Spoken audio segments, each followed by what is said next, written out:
It will be a significant problem for the national security if it is proven that Chinese spies have infiltrated Pogo hubs in the country.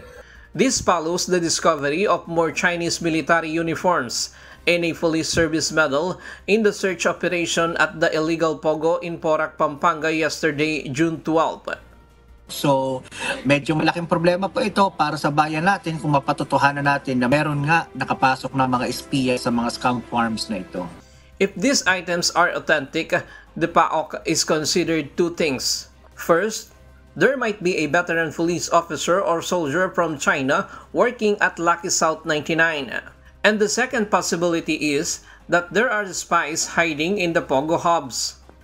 Yung isa ay yung pinakamalala, baka naman meron nga talagang military spies na embedded dito sa ating mga illegal na mga online gaming farms na ito.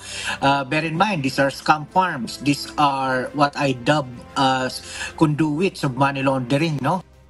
Some of the uniforms found in the raided compound are old.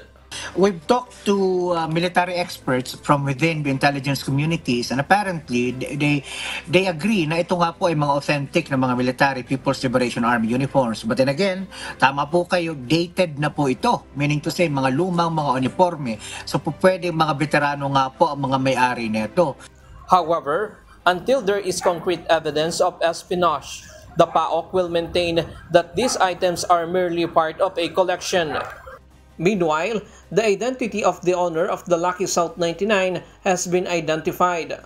Although it has not yet been made public, authorities are building a strong case against them. Nakita na po natin kung sino yung mga pangalan, well, based on the documents that we have obtained from the search, as well as the other documents that we have obtained from our partner agencies, as well as we've also been able to retrieve certain other evidence that would point to the so-called beneficial owners, kasi the owners on paper do not necessarily reflect the actual owners. Ryan Lacanlale, UNTV News and Rescue.